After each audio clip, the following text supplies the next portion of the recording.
All right, so we're going to get started. Welcome, everyone. And if people join us, we do, for anybody who's interested, we do have Spanish captioning. And Vanessa's going to put that link in the chat box. So we've started recording. We're on Facebook Live, and I'm going to just ask everybody before we get started to let everybody know that we ask that if you have any personal questions, any questions you have with the content, if you try to not include personal information when asking the questions, we'd appreciate that. And if you do need some individualized answers, we'd be happy to help you at CPAC during our office hours. In the meantime, for those of you who don't know who CPAC is, let me tell you a little bit about CPAC, Connecticut Parent Advocacy Center. We are Connecticut's Parent Training and Information Center under the Individuals with Disabilities Education Act, the special ed law. We're staffed by parents of children with disabilities, and we support parents of children birth to 26 with disabilities or chronic illness. Our philosophy is that all families will have the confidence, knowledge, and understanding they need to effectively advocate for their children and to partner with professionals to ensure that children and youth grow and learn to their full potential. Our primary focus is special education, and we do have an office that allows for over-the-phone consultation with anyone who may need it. I do want to say before we get started that we are not attorneys and we do not represent legal advice when we have our workshops. This is for informational purposes only.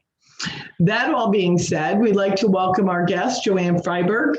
Did I say it right? You sure did. All right. And Jo Ann is going to introduce herself and do our presentation on restorative practices.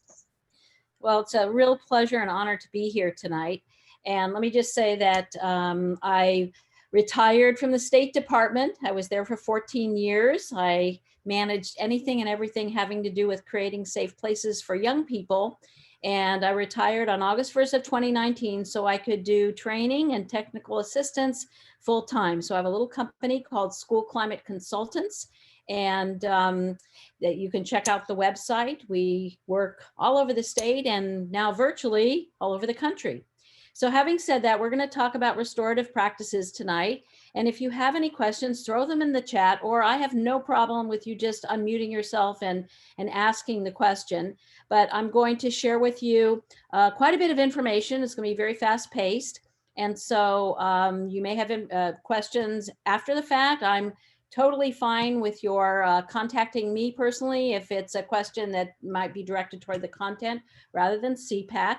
It's been a lovely collaboration with CPAC that I've had for a number of years, and I'm sure that Jane and her colleagues, they know how to find me and they'll be happy to forward anything on.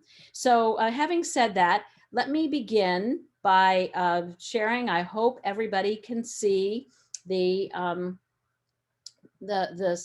I'll pull it up into, there we go, presentation mode. Jane, can you see that? You can give me a thumbs up. Okay, so this is an introduction to restorative practices. And I can tell you that my colleague and I provide full 2-day trainings, 10-hour trainings on restorative practices. We go deeper so that this is just a thumbnail sketch about what this work is. There's a lot of myths. There's a lot of misunderstanding. So my goal tonight is to bust some myths and make sure that everybody understands what this work really is. So restorative practices is not a program or curriculum. It's not a discipline system. It's not being sort of what we call knee-jerk reactive. It's importantly not punitive, but before you panic, I will explain that shortly. And it's not a behaviorist approach. Now, many children do have behavior intervention plans. That's perfectly fine. But when I'm talking about a behaviorist approach, this is generally in the mainstream classroom where we use what we call our carrots and sticks, little incentives, extrinsic motivators, kind of like you do with pets. And kids are not pets. And so restorative practices does not embrace that kind of approach. It is a way of thinking and being. It's about changing climate, school, home, culture. It's about being proactive and responsive. And importantly, it's a relational approach. So at best, restorative practices is a very confusing label. At worst, It's an unfortunate one, because the word restorative means to restore or repair.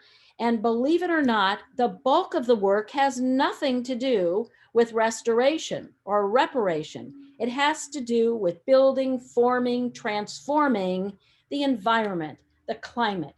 And so I really shudder when people look at the tone of the word restorative practices and they think it's only about disciplining different.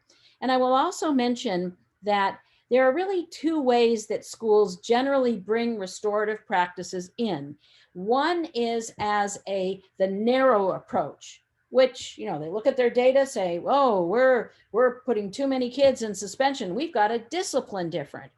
And if restorative practices is brought in as a disciplinary component without the bigger framework, schools fail and restorative practices gets a bad name. What we're going to talk about tonight is the way that restorative practices can transform a home, a school, a community, and so on. And there are whole cities in this state that are attempting to become restorative throughout all the government facilities and so on. So this is about being a better parent as well as being a better teacher or manager and so on. So we're going to talk about the way that works tonight.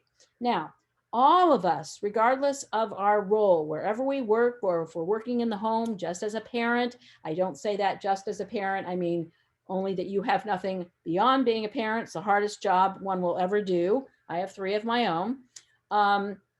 Every single human being, no matter how young or little or compromised or gifted or whatever, wakes up in the morning with a little invisible toolbox. And that toolbox, and this is true for adults too, follows them around all day long. And this toolbox has no compartments. There's not academic tools and social relational behavioral tools. It's all mixed up together because guess what? We're human beings.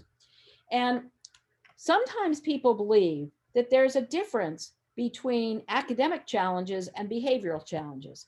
When a student has difficulties with math or reading, all we do is provide more support. We just make sure they get additional services so they can move forward academically. Somehow, somewhere, historically, habitually, we thought that behavior was different, but it's not. It's not different at all. If a child doesn't know how to share or solves a problem by hitting, it's not going to improve by punishing them. And when I say punishing them, I usually mean exclusionary discipline. For little ones, you sit in the timeout chair and think about it. For older students, it may be suspension or detention. Nothing will improve. If they don't have those skills, they need those skills, and those skills need to be taught and practiced, just like any other kind of academic skills. The one other thing I'll mention from this slide is that people sometimes believe that if you're not punishing, you're doing nothing. Well, that's a myth. And if that's what's happening in schools, it's not restorative practices. So hear me loud and clear. Okay, so we have to have a paradigm shift in thinking, away from just focusing on the rule that's broken and who did it and who didn't do it, which doesn't change behavior. At best, it suppresses it. It usually makes it worse. The disciplinary action is authority driven. It usually comes from a person, a teacher, a principal, and so on, or it comes from the student handbook and it's predetermined. And the accountability is doing your time, serving the detention or the suspension or whatever. And then that use of what we call carrots and sticks, threatening, if you do that again, this will happen. Or if you do this right, then I'll give you.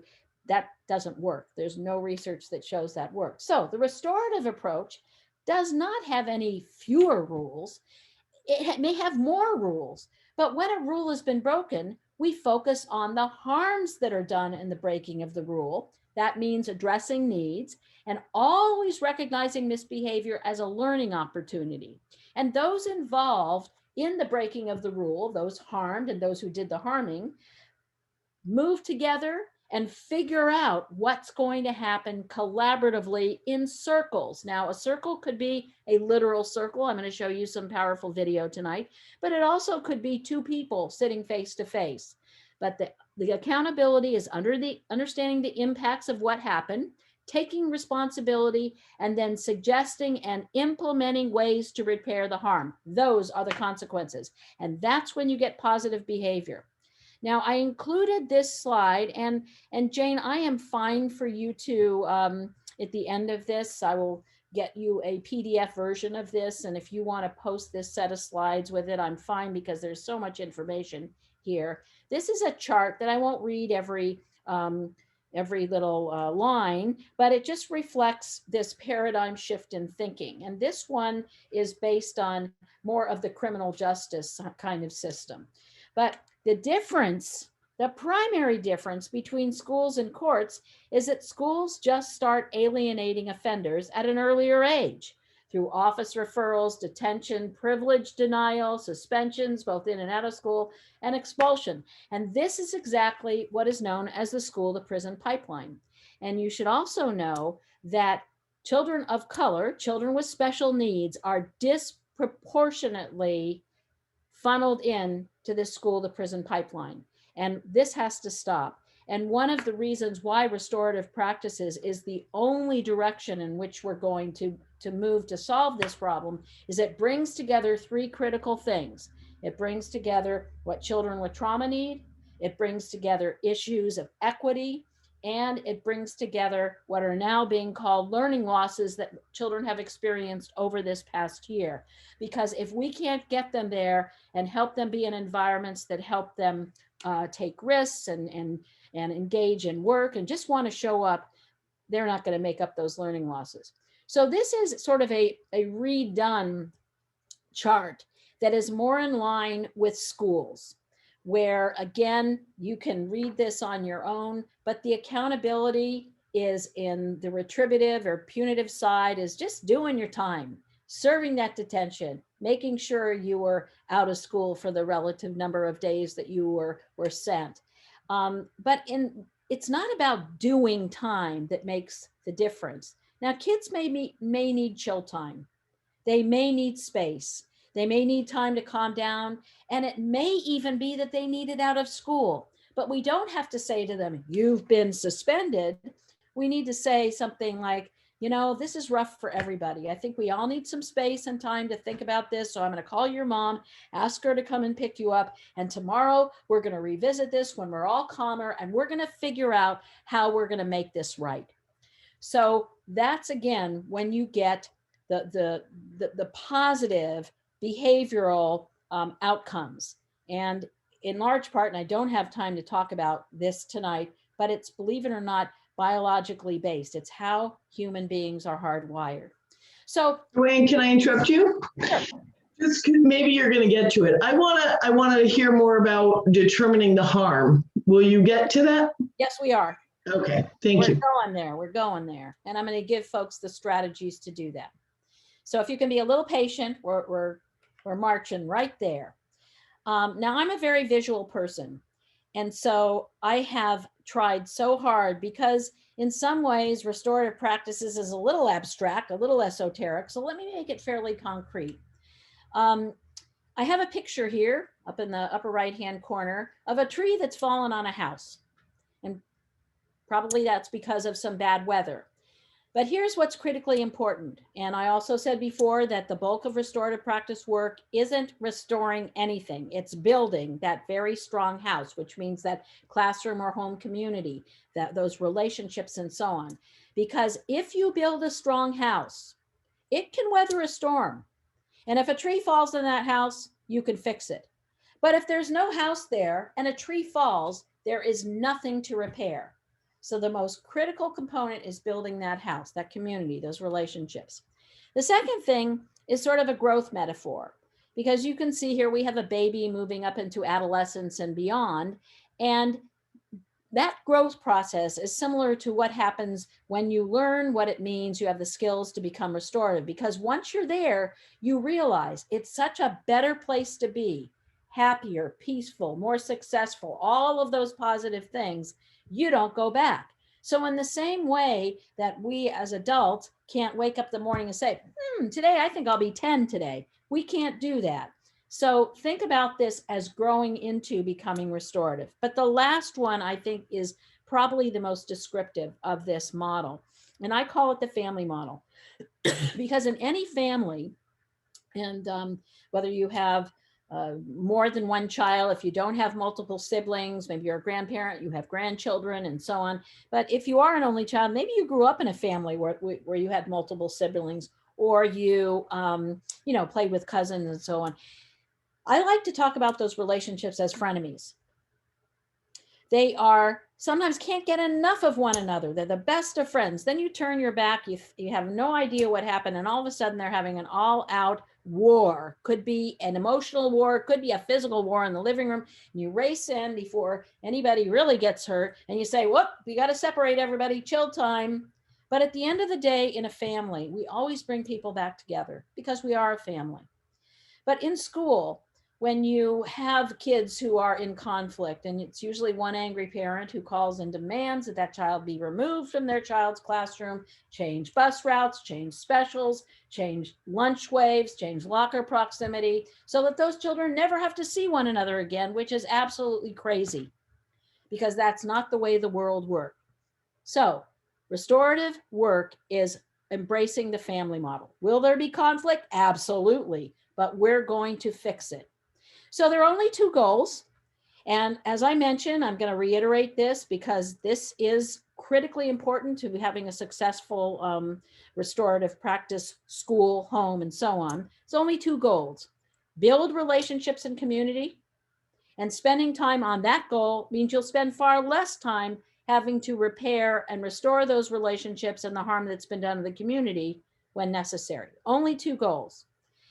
Everything restorative. Now, in our training, we spend an awful lot of time on this because we believe to our core that if you cannot embrace what this fundamental hypothesis is all about, you can't move forward with the strategies and so on and really have them take deep roots. So here's the fundamental hypothesis. I did not make it up, but it's very wise. Human beings, you, me, your children, you're the bank teller, everybody, human beings are happier, healthier, more cooperative, and most likely to make positive changes in their behavior when those in positions of authority do things with them rather than to them or for them. And this fundamental hypothesis translates into something that I call the social practices window. The original name was the social discipline window, but when it's called that, again, people think this only pertains to discipline, and it's not. It's about how we live our lives. So you notice there are two scales. The horizontal scale is about support, and you notice it goes low to high. And in a family, this is love, nurturance, caring, food, shelter, clothing, trips to the doctor when you're sick, Band-Aids on knees, hugs, thumbs up, all of that kind of support, which could be material, it could be emotional. On the vertical scale, again, low to high, you have expectations. In a home, it's how we treat one another, chores, bedtimes, meal times, bath times, limits on technology, curfews, all of those kinds of structures and boundaries. And again, those can be low and high. So when you put these two scales together, you get these four boxes. So I'm going to recite the fundamental hypothesis, and you're going to see how this works. Human beings are happiest, healthiest, more cooperative, and most likely to make positive changes in their behavior when those in positions of authority do things with them rather than to them or for them. Now, most of us, without understanding this, are all over the map. Sometimes we're having a bad day, so we're barking at our kids. Do this, be quiet, and we go to bed at the end of the day and go, oh, that wasn't good. So the next day, we're more permissive. So we let them get away. Okay, we let them get away with stuff. And then we don't sleep all night. The baby's up. We got a sick one. And so we just let the chaos kind of happen around us. So we are all over the map. But here's the goal. The goal is for us intentionally to journey up and live in the restorative box where we're always setting high expectations along with the support necessary. So I'm going to show you a short little video, and I'll tell you I can show this video, which I regularly do, to middle school students, and they can tell you exactly which teachers fall in which box. Now, this video comes from Singapore. This work is all over the world. And they are speaking English, but they speak very, very quickly. So it's subtitled, but that goes by very quickly. I think I sent a transcript as one of the extra documents. So if you're interested in seeing this again, there's a transcript. Now, the only thing, you really don't need to hear every word, because if you just look at what is going on in terms of look, feel, and sound like, you'll know exactly what's happening. Now, the only thing you need to know is that each pair of students, they're either high school or college students, are performing the same task. One student is timing and giving directions, while the other student is pouring water from one container to the other while blindfolded. Now, the last thing I'll say before I'll show this is that this little video clip begins in complete silence. But then there are some red letters that pop up there, and there's some really loud, obnoxious music for a few seconds, and I don't want to give anybody a heart attack. So here we go. Just enjoy this, and I think you'll know exactly what these boxes are like after you see this.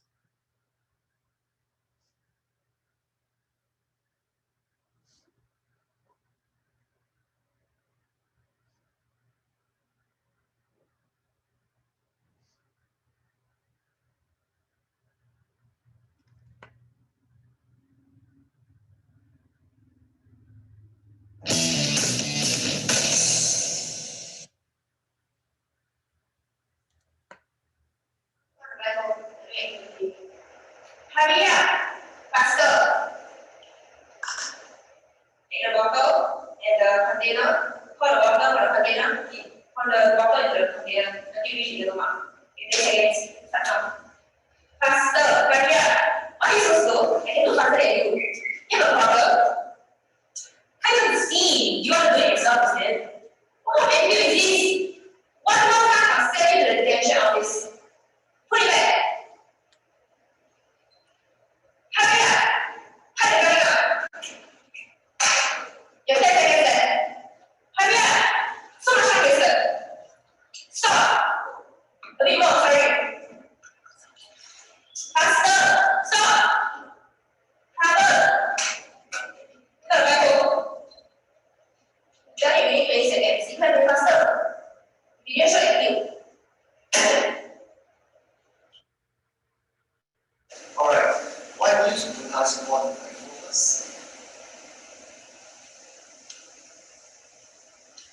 Okay, so in this activity, what we're doing is pouring water from water into a container. Okay, that says, and your time starts now. Just hear it.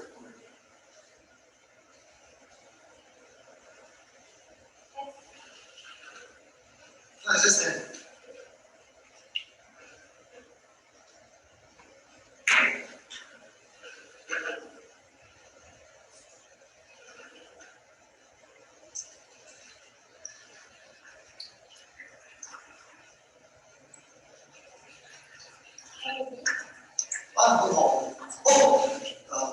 Time is up.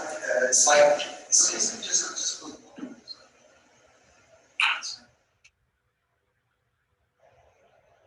Okay, I'll give you the blindfold. Okay, I'll let me do it for you. Yeah, it's okay, just rest. Comfortable? Okay, so we have an activity where you need to pour water from this bottle into this container and fill up the yellow line. Okay, we need to do that in 30 seconds. Okay, very fast. Now, time starts now. Time is running out. Let's do this quickly. Okay, do it as fast as possible. Oh, relax. Okay, I'm afraid that you still need to do this fast. And very good, we're done. And we did that in 14 seconds. Wow, that was really fast, right? Good job. Okay, take out the blindfold now. Okay, put on the blindfold. We're going to do an activity. Basically, you have the blindfold on. Okay, what you have to do is that you pour water from this bottle into the container. Okay, you have 30 seconds to do that. Let's see if you have to. Okay, I'll give you directions to help you and support you on the way. Okay, so that you know the directions. Your time starts now. Okay, so your left hand, yes, okay, you have the bottle now, yes. Okay, and the container, use your right hand, put it to your right, just in front. Okay, you got it. Okay, now you can open the bottle. Okay, yes, this way. Okay, you can open it whichever one you prefer. I think, yes, okay, then. There's a yellow line, just keep forward, I'll let you know when to stop. Okay? Yes, you got it. Careful. Okay. Stop. Yes, just pause. It's not going to flow out, it's fine. Now, how many seconds? It's 25 seconds. Okay, just keep forward, I'll let you know when to stop. Okay, stop. Alright, okay, you did it. Close the bottle. Yes, just nice, 29 seconds. Okay, thank you. Take out the Bible. Okay, I hope you could see the difference, yes? So what we want to do is intentionally live up here in the restorative box in everything we do, how we practice everything. Okay, so another visual way of articulating what it means to work restoratively, and I borrowed this graphic from a wonderful book on trauma called Help for Billy, but it was in black and white and I've recreated it in color. What children, what it means to work restoratively is to have very, very clear expectations, rules, and boundaries, just like General Patton. But couple that with the kindness, trust, safety, and predictability of Fred Rogers. It's not one or the other. This is the description of that restorative box. And these are descriptors of restorative classrooms, schools, homes, community centers, and organizations. And these descriptors come up again and again and again when we train people. They're destinations for all, they're welcoming and safe for all. And this is particularly important for kids with challenges and so on. Now, if restorative classrooms, schools, and homes are so much better, why aren't more adults restorative? Well, the reason why they're more restorative, here's some of the reasons. Habit. We've always done it this way. It was good enough for me. My mom gave me a sweat. My dad pulled the belt out. You know, they just yelled at me. It was fine. I turned out okay. The thought that it's easier just to punish or to not to live up in that box, but it's not. It's actually harder because you're doing things over and over and over again. And there's a myth out there that being restorative takes more time. I'm going to show you a little video that comes from Pinellas, Florida. They're getting their work done working restoratively. Yes, it takes a little bit more time to focus on and prioritize relationships and community, but when you do that, you have saved so much time in the end.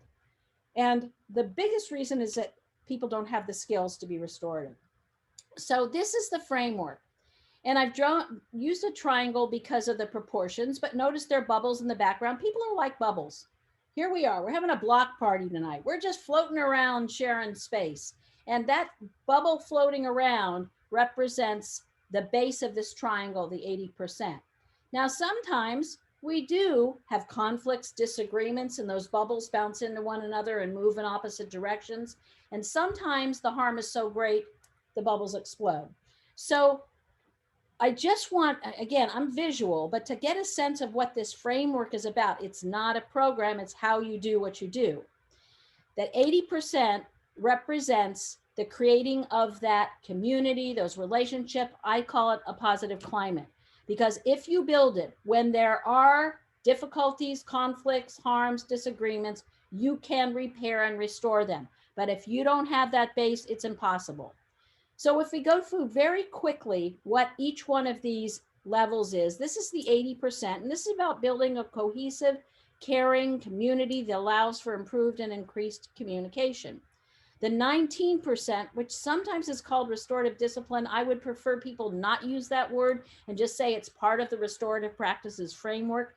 It's responding to situations with a restorative intention. It represents a shift in thinking. Behavior issues provide youth with teachable moments. Remember, this is about education. And then for that 1%, which very rarely happens in schools, but my colleague and I have been involved in facilitating some of these. This is focusing on rebuilding relationships and repairing harm. This is often called restorative justice and conferencing. And if you're at all interested in what this high level of a conference might be about, I'm going to show you a very short one that probably was a full-blown conference. Go to YouTube and just plug in Burning Bridges, Bucks County, Pennsylvania, and a 35-minute documentary will pop up. The conference lasted 5 hours. It took 100 hours to set up. It is well worth seeing. Now there's a little book that's very often used in middle school called Touching Spirit Bear. And this is another example by Ben Michelson of some kind of intensive intervention. But the practices falling within the 80% here, anything and everything that helps people get to know one another. And the value of circles is so important. And the reason why is that communication, only 7% of communication is with the words themselves. The other 93% is with tone of voice, pitch, volume, that kind of thing, as well as body language. Now, this has been so tough in COVID because with face masks, we can't see one another. But again, being in circles improves communication. And then routines and rituals. Everybody thrives on knowing what's coming next. It's critically important for kids who have experienced trauma, which is every child these days, but it also helps create safety. Think of Fred Rogers and his shoes and his sweater and his feeding the fish and singing the same songs. He knew what he was doing. So to give you a sense of I love this video. I call it a testimonial video. Pinellas, Florida has become restorative throughout their district. But not only what the people are saying at all levels, but watch the video in the background, how virtually everything, classwork, academics, math, reading, problem solving, whatever, is done in a circle.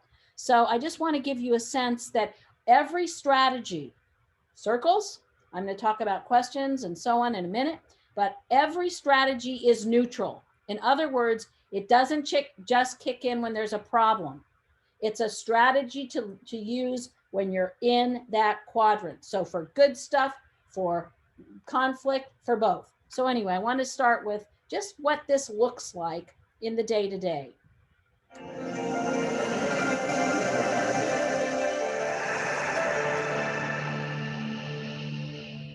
Restorative practice has changed the environment in our classroom. It's given children, especially on the spectrum in my classroom, a chance to speak out where normally they would remain quiet. Restorative practice is, the way we look at it is a way for all students, staff, and teachers to build community and be involved. And that's kind of the approach that we took. In our classroom, it's taken on various themes.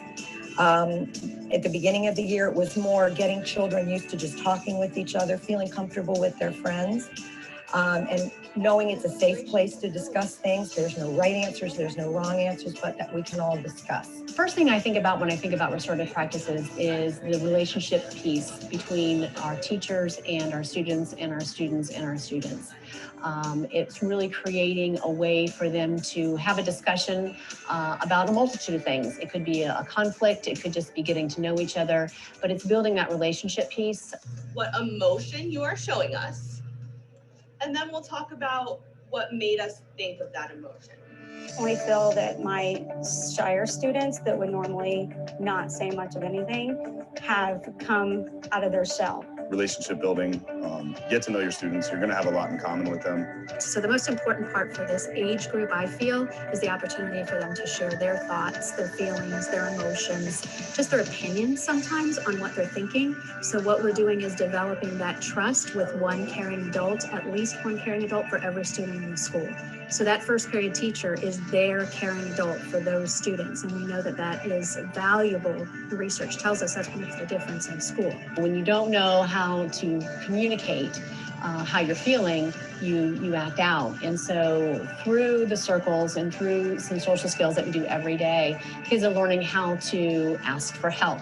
They're learning the I can messages so that they can let the person know that's bothering them, this is what you're doing and I need you to stop. I'm actually very pleased. I have 3 non-English speaking students in my class, and at the beginning, they were very timid, didn't really want to say anything at all. And as we keep practicing, they want to have that chance to just one word and then, okay, I'm going to try a full sentence, and they're getting more confident. So just in that piece alone, I'm happy to see kids that have a quieter voice have a chance to, okay, well, I'm not passing judgment here. None of my classmates seem to, okay, I'm going to give it a try. It is literally the natural way in which to do a class.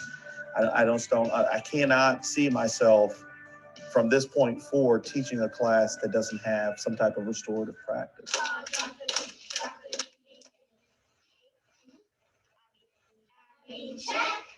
The culture of the school has been completely changed. It is phenomenal. What you see is you see true relationships between students and teachers. You also see the students feeling a sense of trust. If I messed up, it's okay. We're going to talk it out. We're going to move forward. Instead of being just punitive, we're learning to rebuild. The peer-to-peer interactions have become more sincere. The kids get along better. I have a better relationship with them much earlier on. And it really got my class through like some truly like tough times. I set it up as a way to build culture, but the restorative circles are happening naturally as kind of intended when big events happen. The processes and strategies are already in place because I'm using them as part of my morning meeting. I thought with my 7th graders sitting around in a circle, it wasn't going to work. But after laying down what I expected during the circle, they really get into it. They quiet, on Monday mornings, I don't even have to really, say, hey, it's time. They start forming the circle. I let my kids sit on the tables, so it's an added little plus. But it spawned on conversation, so it's pretty good. Because we start every staff meeting in a circle. It's definitely something that we do every time we meet. They're changing the way, with time constraints, they're making the time to have the circles. We encourage our teachers to do it the first week of school to team build class rules and norms together. And then for problems that may come up. Maybe I have a substitute one day in my class and the sub left a report that wasn't the best report. Okay, let's circle up. Let's talk about what happened yesterday. What can we do to improve and get better for next time we have a sub? I was a little hesitant just because I didn't know much about it, but I did. My principal gave me a few books to read. I also looked online and I watched a few videos online as well before I conducted my own meeting. And then a lot of things that I read just said start off simple and then start building from there. So right now it's still the beginning of the year. So we have our check-in, we have our conversation, and we talk about the topic that we could work on together. And then we check out with it. And the students actually look forward to it. They know it's going to be a restorative circle meeting day. Then they come ready. I would say you just have to do it. That's step number one, and make it something easy. My first restorative practice circle was them sharing what they did this summer. And that's all we did for the first time. And the second time was, what's your goal that you would like to achieve in chorus? I think in some way it kind of motivates them, and I can't wait until we follow up with them to see like if they're actually doing better or not. We took the approach of, yes, this is something else, but we're all ready. We all have the heart to do this. We all became teachers because we wanted to prepare students to become individuals who can make a difference in the community after graduation. I just found the restorative circles really help my students, the ones that are really shy and afraid to speak and share their feelings, that it brought them out. Whereas in the past, they would have never said anything. Just that I think it'd be nice for you to try. I don't think, you don't feel like anybody's judging you about it.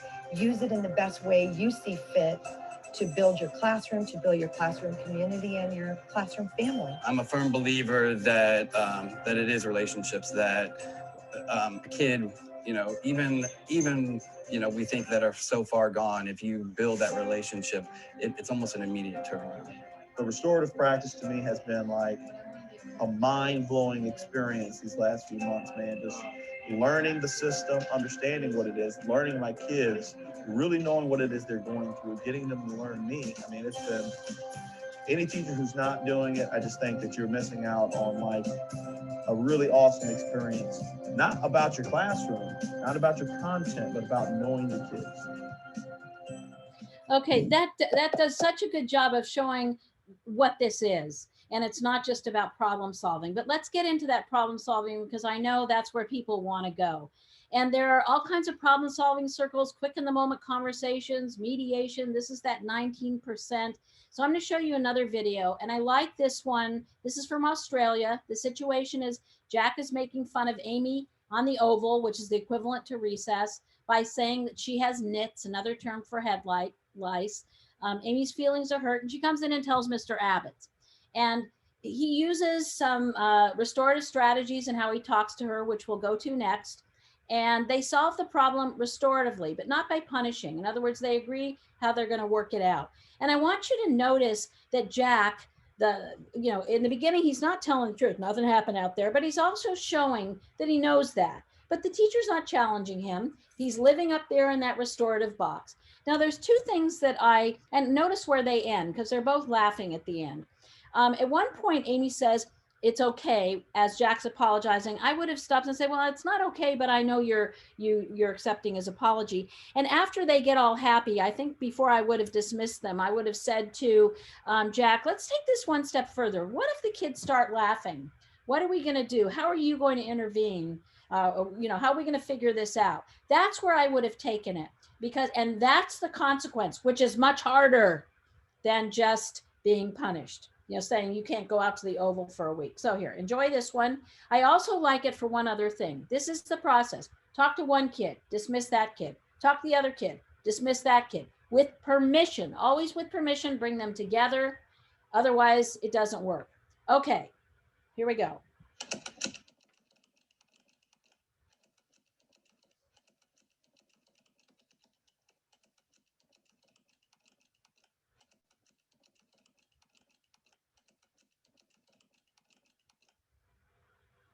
Mr. Roberts, can I talk to you? Sure, Amy, what's happening? Well, we've been on the Oval and Jack's been saying that I have nits. Really? That's no good. Are you all right? Yeah, it's just really hurtful. I imagine it would have been. What was going on out there at the time? Well, we were playing and then Jack started to say I have nits and people laughed. Can't have been much fun at all for you.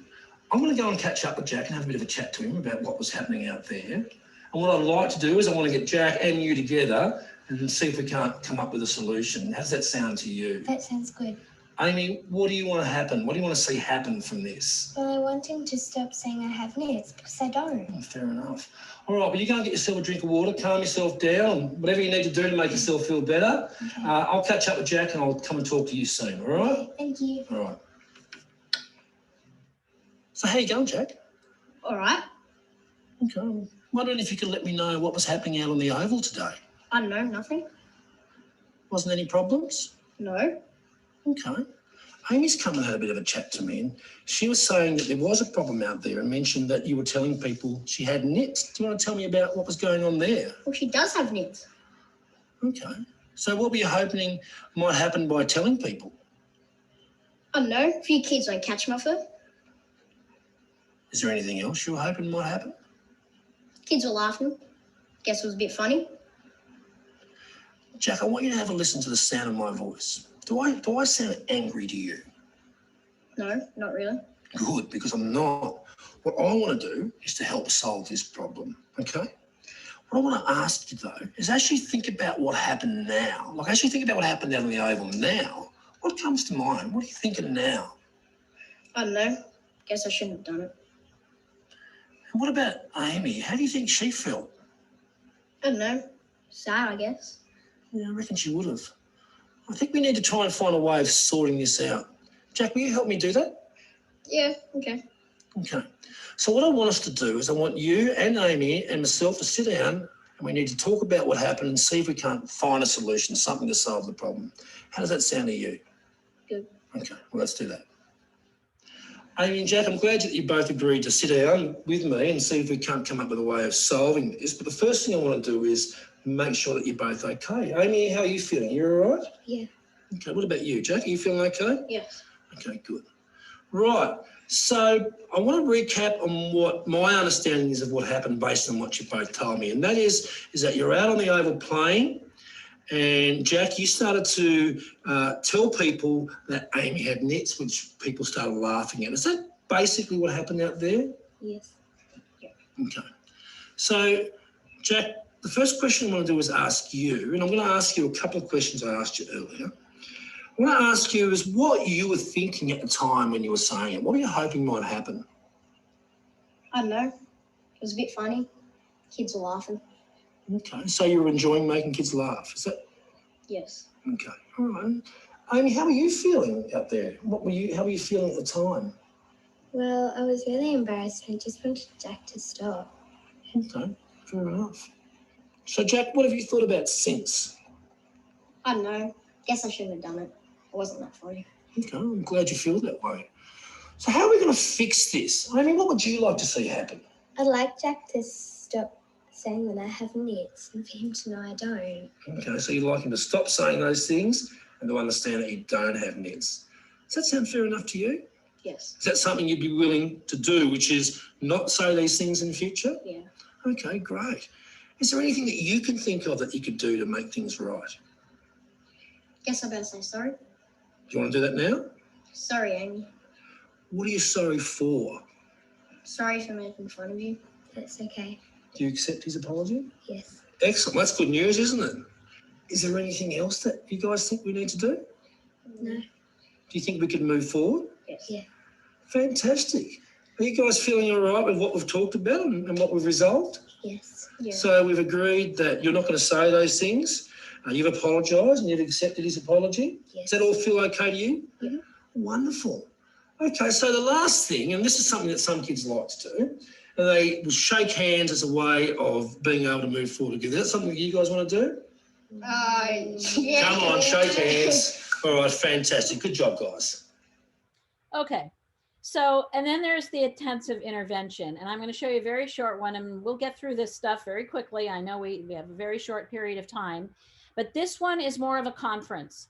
And again, watch the body language and where they end up. And this one I'm sure is much, much shortened. It probably went on an hour and a half. You're going to see 4 minutes. So here we go. It's called From Hostility to Harmony.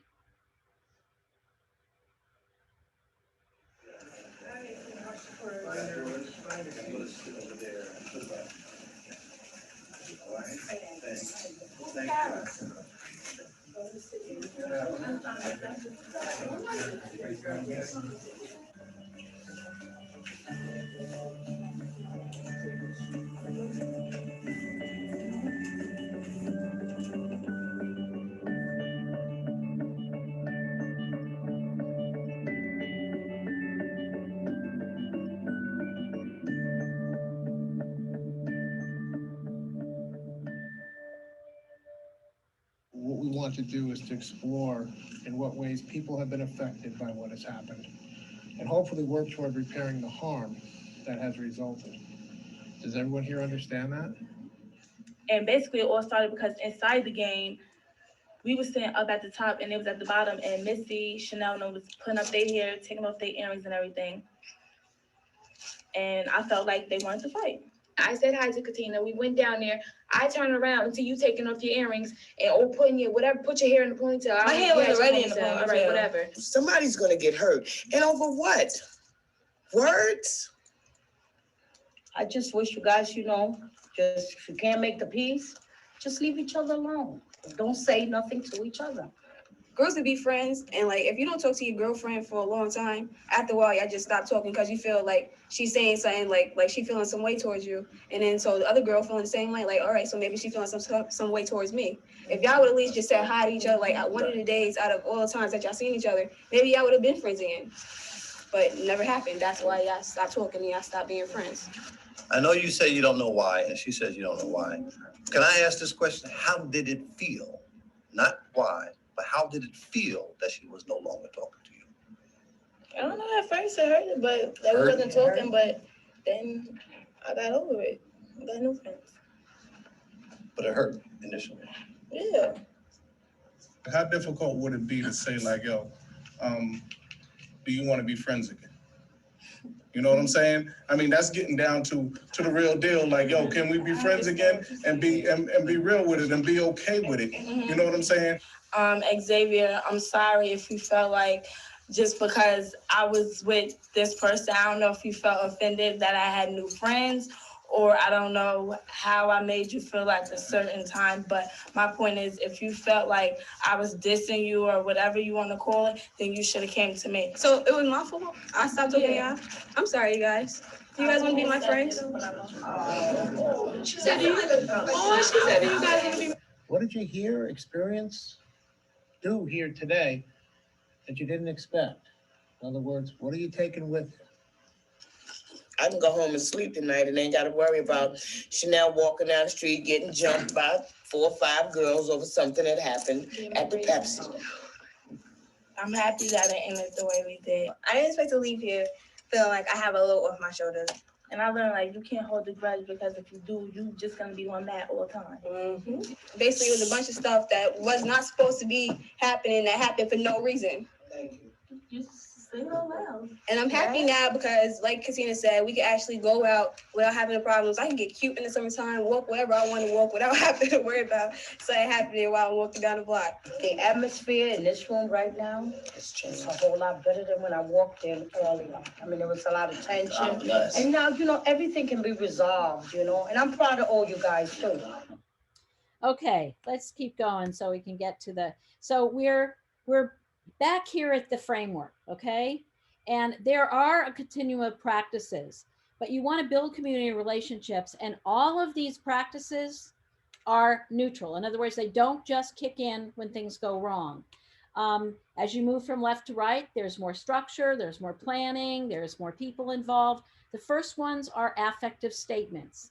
And these statements tie three things together: emotion, behavior, and impact. So for example, I could say, I feel happy when I see Jane's face smiling and nodding, because then I know that she's actually taking in the information and connecting. That is an affective statement. It's not just saying, I feel happy when I see Jane smiling. That's not an affective statement. Doesn't have to start with I, but it ties these three things together. So one of the handouts that I gave as a resource handout is I took all of these statements and I translated them each 3 times so you would get a sense of what affective statements are. And I used this feeling wheel because we have a pretty pathetic vocabulary when it comes to feelings. And I challenged myself not to use the same feeling word twice. So however you can, post those or share those with participants, I'm fine with that. That's another handout. The next thing, and these are magic, are what we call affective or restorative questions. And again, they're neutral. They don't just kick in when bad stuff happens, but they help facilitate the shift away from the rule that was broken to the relationships, the harms that were done. And consequences. Responses to inappropriate behavior just don't have to be punishing consequences. They should be consequential. And the difference is that this is not the line we're going for. Remember, we're going to live up in that restorative box. When Amy and Jack said, we're not going to tease each other anymore, that's a consequence. That's done. You don't have to revisit that over and over and over again. Sometimes people use these interchangeably. They'll say you didn't give them a consequence. What they mean is you didn't punish them. But the research around punishment is very, very clear. It just increases stress. It diminishes relationships. It doesn't teach anything. It labels the very children who need the safe environment. It normalizes and confirms that they can't get out of stressful situations. It confirms that adults don't care about them, doesn't get to the root cause, and it just perpetuates all kinds of adversity. That's what punishing kids does. And anybody who says, wait a minute, find the research and bring it to me, because it doesn't exist. So punishing consequences are exclusionary, they're repetitive, they get us nowhere, whereas consequential responses are educative, meaningful, ethical, thoughtful. They're restorative for everybody involved, and they cannot be predetermined. And that's a really important piece of this. Notice that Mr. Abbott's didn't come to Jack and Amy with a predetermined, okay, Jack, you're going to have to sit out of the oval for the next 5 days. They did it together. He asked them what they wanted and they figured it out together. In the same way in Hostility and Harmony. They didn't know where it was going. They just figured it out together. But it's the questioning process that never changes. The questioning process never changes. And the consequences are determined from the answers. So I'm just going to flip through. These are different sets of questions. These are from the International Institute for Restorative Practices. I sometimes keep them on a little card. I can flip back and forth. These were just Googled, and these are ones for younger children that a school in Stafford sort of ramped down for the little ones. But I want you to notice as I go back and forth through them, that the first question is always what happened? Always what happened? And the last question is, how are we going to fix it? How are we going to make it right? And in between, I call it a sandwich. Those are the 2 sandwich pieces. Always starts with what happened, always ends with how can we fix it? You meander around feelings, what was on your mind? Oh, tell me more. What do you think was on his mind? All of those kinds of things. But there's one question that we habitually always ask children when they do something wrong that's not there. And that question is, why? So from this moment forward, never, ever, ever ask, why did you do that? Or what were you thinking? Now, why don't we ask why? Well, it moves us up into that punitive box. And for all kids, not just adolescents, they go, I don't know, or because they don't know. Because in the moment, children are acting impulsively. They are not thinking, they're not making choices, they're just acting. And so never, ever ask why. And anything that's going to help children get out the story without asking why is an affective or a restorative question. So trust the process. And once you start trusting the process, you take out of it adult biases, because it's the people involved who are having that restorative conversation or dialogue, and they're fixing it together. So an impromptu conversation is just what happened with Jack and Amy. It happens in the moment. You could have it at the dinner table, walking to the car. It's not something that's scheduled. Now, circles can be proactive and responsive. Remember this framework. You saw in the Pinellas, Florida one, countless circles that were proactive, just getting work done. And then I also showed you some separate ones that were responsive. Circles are an ancient shape. We gathered together before we were people to eat, to share, to problem solve, to get warm. It's a very common thing. Now, I also provided, I think it's even a 10-page resource document describing every single kind of circle that's out there. Not only the configurations, going sequentially, going non-sequentially, having concentric circles, fish bowls, but also all the different categories and types of circles that you can have. And so, Jane, I believe that's another handout that I gave. So this is and then the formal conference, which again, Hostility to Harmony was a very shortened version of what that is. And so that is where I actually ended on time, shockingly, but I'm going to stop sharing so that anybody who has, you have a poll going. But Jane, you're muted. I'll turn it over to you. And if anybody has questions, I'll linger for a few minutes if anybody wants to continue this, but I told you it would be fast paced. You did a great job. So if there's a couple people, if you would do the polls, that would be appreciative. I'd appreciate it. I did have a question. Let me see if I can figure out how to phrase it. I wonder if sometimes, because you talked about on the school list that you showed early, sometimes school punishment happens as a result of a code of conduct. So what I was thinking is sometimes, for example, I have a young guy who chewed gum. I got in trouble for chewing gum, but I'm not really sure where the harm was and how you work with something that, well, I'm not sure how you resolve the harm question. Well, part of that is bringing it to the group. So why do you think the rule of no gum chewing is there? And then they can talk about cleanliness, they can talk about noise, they can talk, all kinds of things. So if there's a rule that people don't understand like that, you bring it to the group, because there are harms that are potentially done if in fact the gum ends up on the floor or under a table or in somebody's hair. And so it's about not just waiting until it happens. There's lots of rules like that I wonder, why are there rules? The hat rule, but there may be good reasons. So it's important to bring that to the group to say, why do you think we have this? We're having a problem with gum chewing. Why do you think there's that rule? And I know some teachers who have completely changed their mind about, okay, in my classroom, I'm gonna let you chew gum, but here are the rules. Can't hear it, can't see it, can't end up on anything, or we'll lose that privilege, because some kids need to chew on something, right? Right. So it's about, again, living up in that box and working with people. It makes a lot of sense to me. Anybody else want to ask any questions? In the meantime, I'm going to disconnect from Facebook, and folks can have another minute if they want to think of something.